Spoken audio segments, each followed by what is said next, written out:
We begin this morning, though, with alarming new numbers from the CDC that could point to a difficult winter ahead. More than 1,000 people are dying from COVID every day in the U.S., and hospitals in many parts of the country are struggling to keep up with the surge of ICU cases. The Delta variant is continuing to drive those numbers up, but the CDC warns cases and deaths could get much worse as the Omicron variant spreads rapidly. In New York, hospitalizations are already up 70% since Thanksgiving. Health officials are urging everyone to get their booster shot immediately, but according to the CDC, just about 30% of people over the age of 18 have done so, and millions more have yet to receive their first dose, leaving the future of COVID in the U.S. uncertain. We have emergency physician Dr. Mario Ramirez standing by to answer our questions about the latest COVID news. But first, we want to bring in NBC News correspondent Rahema Ellis with more on how New York is responding to this COVID spike. So, Rahema, good morning. You're outside of New York University, a school now changing its policy for vaccines next semester. How are schools in the tri-state area responding to COVID, and what could next semester look like for students returning to campus? Well, good morning, Joe. NYU is joining several colleges throughout our area that is making changes, upping the ante in terms of its COVID safety protocols, because they don't like the way that these numbers are going. So what NYU has done is that they've canceled all indoor events and they've put their final exams online, and they're encouraging students to not congregate in large groups. Beyond that, NYU is saying that it's going to require all students to have a booster shot before they come back for the spring semester next year following the holidays. And they're not the only ones. The booster mandate will also be in place for students at Cornell University, Princeton University in New Jersey, and at Cornell up at Ithaca campus. They shut down their campus essentially earlier this week because of what they said was an alert level red. They did not like what they were seeing on campus. In fact, they say the numbers they got were about 469 active cases of students who were reporting positive on their COVID test, more than they wanted to see, and that's why they're saying cancels now are off, and what's online is the final exams, and booster shots will be required when folks come back after the holidays. Joe? And Rahema, any other signs of a potential lockdown unrelated to schools, any closures or cancellations? For sure. What we're hearing, for one thing, at the Metropolitan Opera House, they're now saying next month they were going to require booster shots not only of their employees, but audience members as well. And it's because they're not comfortable with what they're seeing in the direction of where these COVID numbers are going. Savannah? And Rahema, several Broadway productions have already canceled upcoming shows. That includes Tina, Harry Potter and the Cursed Child, Mrs. Doubtfire. I was supposed to go see Ain't Too Proud the other night, but it was canceled for that one night because of COVID. So is this what Broadway and perhaps entertainment will look like this winter? What can showgoers do if the production they're supposed to see is canceled? Well, I guess the first thing you do is you cry, and then you say, oh, darn. But you can do something. You can do something beyond that. Broadway is really trying to accommodate all of the Broadway fans that they can. And they say that they will refund money if necessary, if a show is shut down for COVID concerns. And they will try to get people to go to other shows. They will allow them to use their tickets at other shows that might be open if there are seats available. So they're being very accommodating, and they hope that the Broadway fans will be understanding that this is something that's really outside of their control. If the numbers show that the positive cases are up, they have responsibility not to let the show go on until they can get those COVID numbers under control. Yeah. Guys? I think people understand, and I did get my refund right away, so that was good to see. Yeah. And you know, if it's supposed to keep us all safe, right? That's the point right now. It is sad, though, especially during the holiday season. All right, Rahema Ellis, thank you so much. Let's bring in Dr. Mario Ramirez. He's an emergency physician and the former pandemic and emerging threats coordinator in the Office of Global Affairs. Doctor, always good to have you with us. So what do you make of the rise of COVID cases in New York, a place that has successfully kept COVID at bay since the initial surge? What do you think needs to be done to make sure we don't go back to 2020 levels here? Well, it's hard to believe we're doing this all over again, Joe. You know, I think we're at a very uncertain time in this country right now. You know, what the epidemiological numbers would tell us and the sequencing numbers would tell us was that most of the surge is being driven by Delta cases right now. And this is a pattern that's similar that we saw after the holidays last year, where we know lots of people get together. But we also know that a lot of this is being driven by waning immunity from prior vaccine doses, and then a lot of folks who just haven't gotten their booster doses yet. At the same time, on top of that, it's likely that we are picking up the earliest signs of an Omicron surge here in the United States. There in New York, they're starting to report a 13% positivity rate from Omicron in some areas, and it's likely that this is the lead for that. And so the most important things that people can do to try to head this off is to go get your booster right away. We probably have a very small window left in this country where we can try to get as many people boosted as possible to head off a large surge from coming down the pike.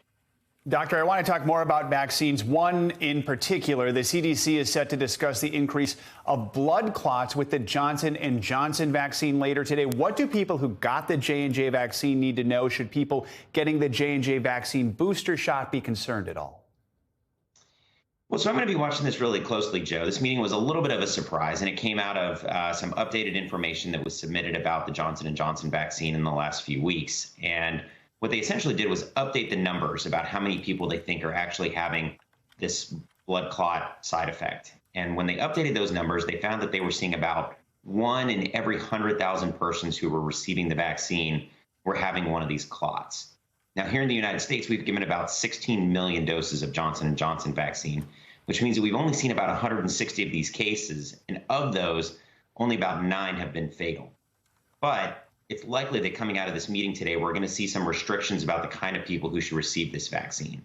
It seems like most of those clots have been seen in relatively young women, and so we may see that the kind of preferential vaccine for women in that group is changed to one of the mRNA vaccines, but we'll just have to see which way they go.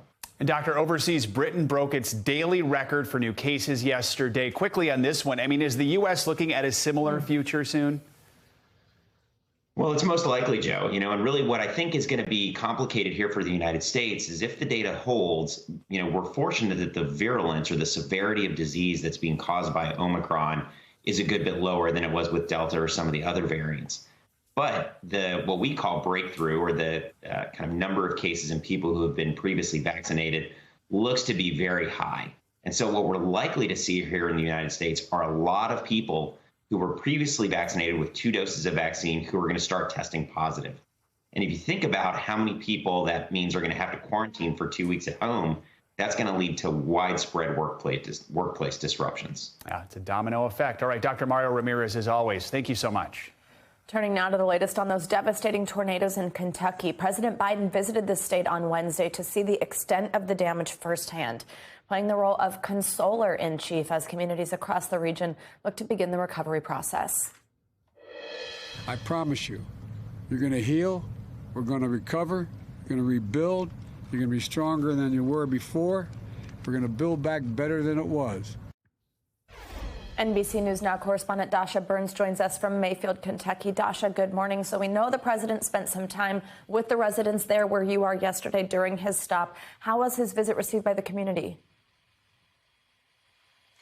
Yeah, Savannah, good morning. His visit had a lot of emotion yesterday, as you heard in that soundbite you played there. The governor, when he was introducing the president, was choking back tears. The president told stories of devastation and heartbreak, but also of togetherness. He talked about meeting a young girl holding an American flag in the rubble, meeting folks who were still looking for 4 of their friends who are still missing. At the same time, this is a red state. The president lost this state by a significant margin, and so not everyone we met here was thrilled with the president's visit, Savannah.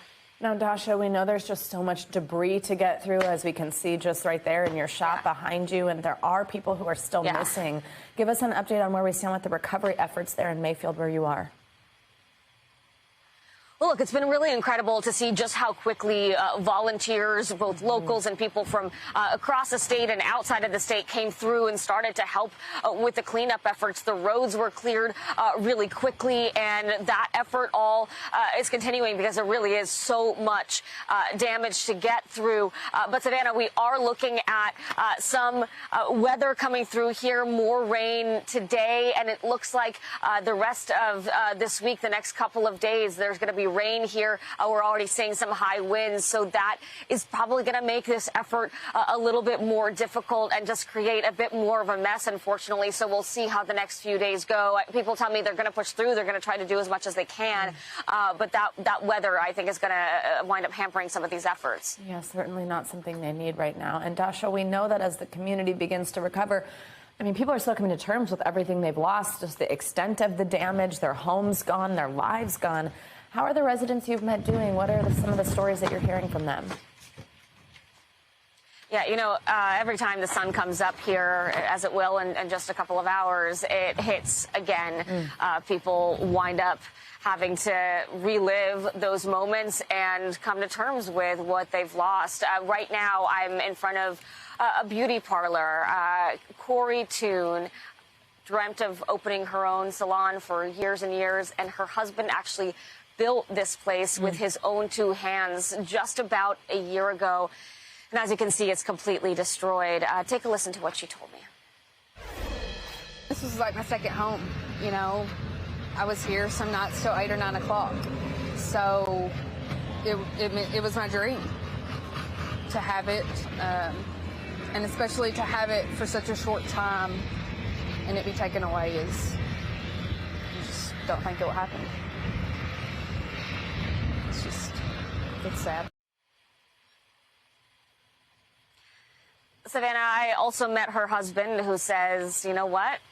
He's willing to do it again. They're raising some money. They have a GoFundMe page, and if they get enough, then he's going to roll his sleeves up and create a 2.0 here. So the resilience, it's really remarkable. I was just going to say, such resilient people, and they certainly do need the help from all of us who are hearing these stories. Dasha Burns, thank you so much. Let's get a check on your morning news now. Weather. Sticking to the extreme weather trends, Minnesota had its first ever December tornado, which I know Joe couldn't believe he was hearing yesterday. Having grown up there, NBC News meteorologist Bill Cairns, of course, is here. Hey, Bill. Yeah, good morning. Yeah, the damage is pretty impressive from the storm system last night. It doesn't look like what happened in Kentucky. So let's start with that. We didn't have any of those really super powerful tornadoes that like rolled and destroyed whole towns, but we did apparently have one tonight. Now, the National Weather Service still has to go to Howland here and confirm that it was actually a tornado, but you can see from the damage there, when you see a brick structure like that with the roof turned off and partial portions of the walls collapsed, there's a good chance this was the first ever winter tornado in Minnesota's history. Pretty wild stuff. And we had lightning and thunderstorms as far north as St. Cloud with these storms yesterday. So let me show you the big picture, because this was incredible how many damaging wind reports and high wind reports we had. We had almost over 400 high wind reports from central Kansas all the way up through areas of Wisconsin. And this actually broke the record for the number of high wind reports in any severe weather outbreak. But the amazing part to me is that we didn't have any reported injuries, no fatalities, and we still only have about 500,000 people without power. You would have thought it would be a lot worse. So maybe we were lucky. Maybe we were just fortunate that a lot of the big cities weren't hit that hard. But regardless, that's where we stand this morning. So as far as what's left of the high winds, right around 50 million people in the Great Lakes still under high wind warnings or wind advisories. The winds will slowly relax as that storm moves to the north. And how about these wind gusts, guys? We had 2 locations with 100-mile-per-hour winds in Colorado Springs and also in Larimer, portions of Colorado. Today's big story. That storm will still pull one more day of very warm air through the Northeast. Look at Vermont, 57 degrees today in northern Vermont. That's, that doesn't happen very often. Wow. All right. Thank you, Bill. Appreciate it. So much going on. Thanks, Bill. Okay. Today, we could get new insight into the January 6th investigation. Several witnesses are set to appear for depositions before the House committee investigating the riots. Joining us now to break it all down is NBC News Capitol Hill correspondent Leanne Caldwell. Leanne, first of all, who are they expecting to hear from today? Good morning, Joe. So they're going to hear from Taylor Budowitz, who is the current spokesperson for Trump's political organization. And according to the subpoena, they say that he helped to promote, advertise, and perhaps even raise money for the rally on the Ellipse on January 6th. They're also going to hear from a person who provided security and intelligence for some of these far-right people promoting the former president. And also they're supposed to hear from Jeffrey Clark, the Department of Justice official who was working very closely with the administration on how to overturn the election. Well, he was granted a second postponement, though, because of his health. But he does still expect to appear at some point, even though he says he will plead the Fifth. Joe. Now, Leanne, earlier in the week, we heard about those text messages sent to former Trump Chief of Staff Mark Meadows from Fox News hosts and Donald Trump Jr. Now the committee has released text messages Meadows got from some Republican lawmakers urging him call off the mob on January 6th. NBC News has confirmed Ohio Congressman and Trump ally Jim Jordan also reached out to Meadows. What did he say? Yeah, well, Jim Jordan is someone who is one of Meadows' best friends. He works very closely with Meadows, not only when he was in the House, but also when Meadows was chief of staff. And it turns out that one of the text messages that Adam Schiff read was from Jim Jordan. And in that text message, he said that any unconstitutional electors are not electors at all. Now, there's some controversy with this because apparently the committee Schiff did not read the entire text message that goes on to quote Alexander Hamilton and the Federalist Papers as reason for that philosophy. But Meadows' spokesperson also says that while they didn't unveil the full text message, that was a text message that was sent to him that he just forwarded to Mark Meadows. So he's trying to distance himself a little bit here, Joe. So, Leanne, might we learn the identities of even more people who texted Meadows? Absolutely. Benny Thompson, the chair of the committee, says especially those lawmakers, their names will come out. And it is expected that those people will also be called to be deposed in this committee and perhaps even subpoenaed. But they haven't confirmed that yet, Joe. Leanne Caldwell. Leanne, thanks so much. Now, the prosecution is expected to rest its case today in the trial of former Minnesota police officer Kim Potter. Potter shot and killed 20-year-old Daunte Wright during a traffic stop in April. She says she mistakenly used her gun instead of a taser. NBC News correspondent Ron Allen has been following this trial, and he joins us now from Minneapolis. Ron, good morning. So in total, the state called 25 witnesses at this point, but things got really emotional when Daunte Wright's father took the stand. Take us through some of those details. It was the emotional bookend to the prosecution's case, which began with Daunte Wright's mother and then his girlfriend, the young woman who was in the car, the passenger in the car when the incident happened. And the prosecution is trying to just make sure the jury remembers what this case is all about. A 20-year-old young man who was shot and killed, and the grief and mourning that his parents are still dealing with. Here's some of what Daunte Wright's father had to say on the witness stand. Take a listen. And he loved his son. And do you love your son, Daunte, a lot as well? A lot. I love Daunte. He was loved. Do you miss him? I miss him a lot, every day. It was a very emotional moment, and there's been a lot of that early in the trial, and a lot of video, of course, of what happened, the incident, the police video, and so forth. So that's how the prosecution is starting to wind down their case, and we expect that to end today and the defense to begin. Savannah? And now we also heard extensively from the state's use of force expert, another witness, and a training officer. What they have to say. The middle of the trial is about the nitty-gritty things, about police policy, about police training. The prosecution claims that former Officer Potter flouted, to use their words, her training when she used her gun instead of a taser, and violated police policy as well. So a lot of the testimony came from officers in the department about what the policy is, and then a prosecution expert testifying what a reasonable officer should have done in that situation. Take a listen to some of that testimony. You also teach that when a gun is involved on a bench warrant, that the officer should be vigilant about another gun being in the car at issue. Absolutely. Or a gun being on the person. Is that correct? Yes. And you train this over and over again, right? Yes. Because stopping someone in a car is one of the most dangerous things you can do. The use of deadly force was not appropriate, and the evidence suggests that a reasonable officer in Officer Potter's position could not have believed that it was proportional to the threat at the time. The first person you heard from was an officer testifying during cross-examination, and the defense is trying to make the point that this was a traffic stop that was dangerous. There was an outstanding arrest warrant for Daunte Wright, a case involving a weapon. And then you heard from the expert for the prosecution essentially saying that the officer, Potter, overreacted, that they should not have even fired a taser, and certainly not a weapon, a gun, while he was trying to get back into the car, because it would have turned the car into a very dangerous thing, moving object, as was the case because there were other incidents that happened after that. So that's where the case is right now. Savannah?